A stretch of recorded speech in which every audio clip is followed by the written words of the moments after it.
ăn được cái gì nữa.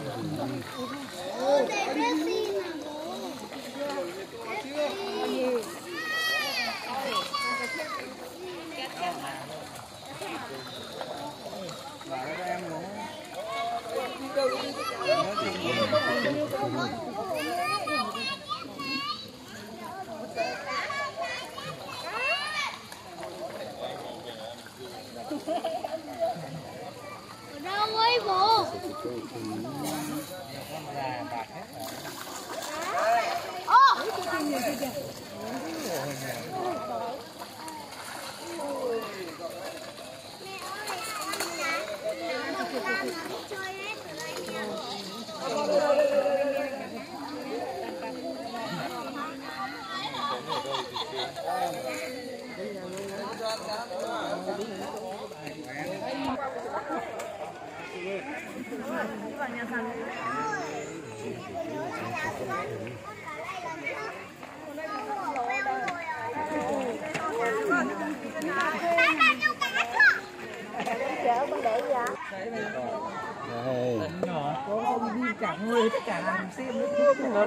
Em nhỏ ơi, xem cá em nhỏ. Trăm bàn.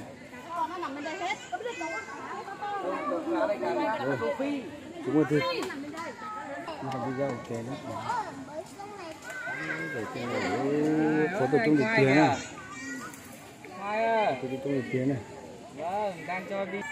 Người ta em nhỏ ngủ nữa, em đi ngủ nữa. Đâu rồi?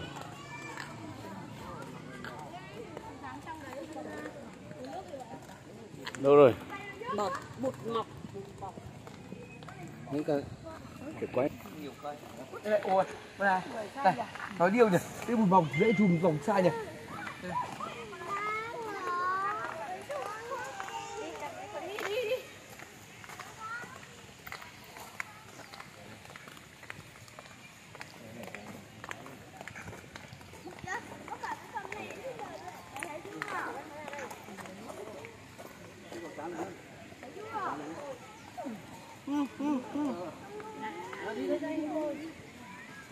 Cháu không cầm đâu.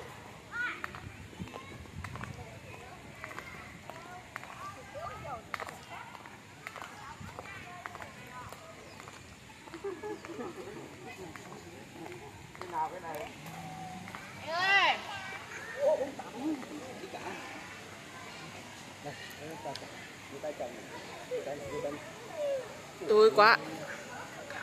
Túi quá.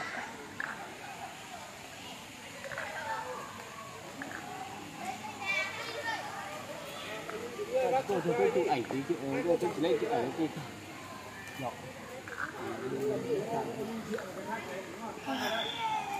Giờ chị lớn nó hậu nó.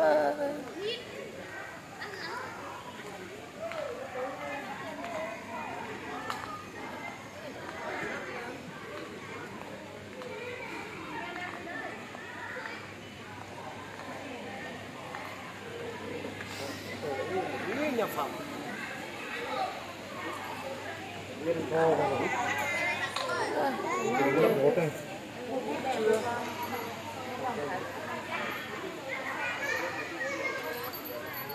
Bố đã xem thế nào?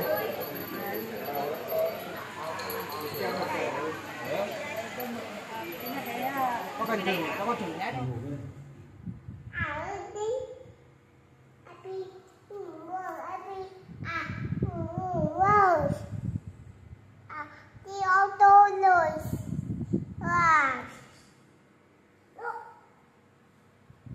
Lôi bìa. Ngủ đấy. Nghe lôi bìa. Thả lôi bìa đi. Ừ chứ. Nhớ ní không? À ơi. Alo à. À ngủ chưa? Tới.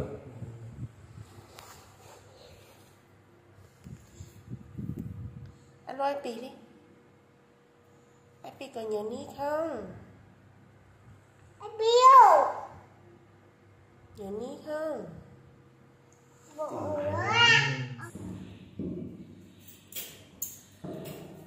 Em đi phơi quần áo về à? Wow, giỏi đấy. Mồi cho em một cái mồm. Chứ một cái mồ. Ủa, chứ mà ực hết đâu nữa. Hả? Đâu đâu. Đâu ực hết à? Đâu đâu. Đâu đâu à? Em đi phơi đồ về à? Đưa cái chậu vô cấp đi, cấp trong nhà tắm đi, cấp nhà tắm đi. Cấp trong nhà tắm, trong ghét. Đây này. Anh đi. Không làm nữa mà. Tiếc cái tao là trưởng mua phía cứ tao không thế luôn. Đưa bỏ nhà tắm đi, đưa mở cửa bỏ trong nhà tắm đi. Mở cửa bỏ nhà tắm.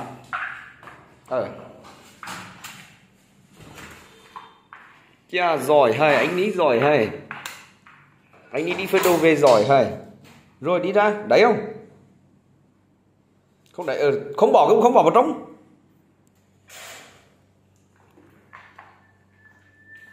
Dia pun dia sangat pelot cuy.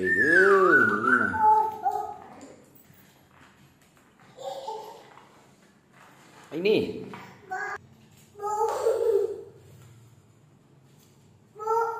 Không đá mẹ đâu mà.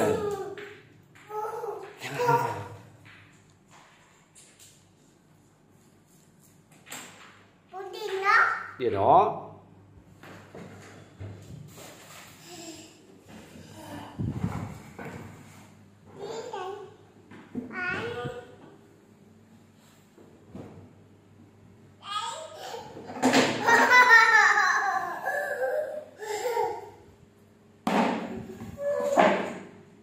Nhiều quá oi sầu.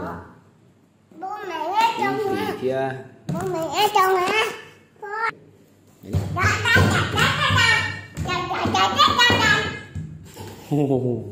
Nhảy rồi, nhảy mà nhảy kiếm mà. Nhảy đó. Đó đâu có ăn phụ. Con coi kéo hết nữa. Dậy mà, đứng dậy mà. Đứng dậy mà. Đứng dậy nhảy mà, nhảy. Đứng dậy nhảy mà. Đứng dậy nhảy mà. Tiêu. Nhảy mà.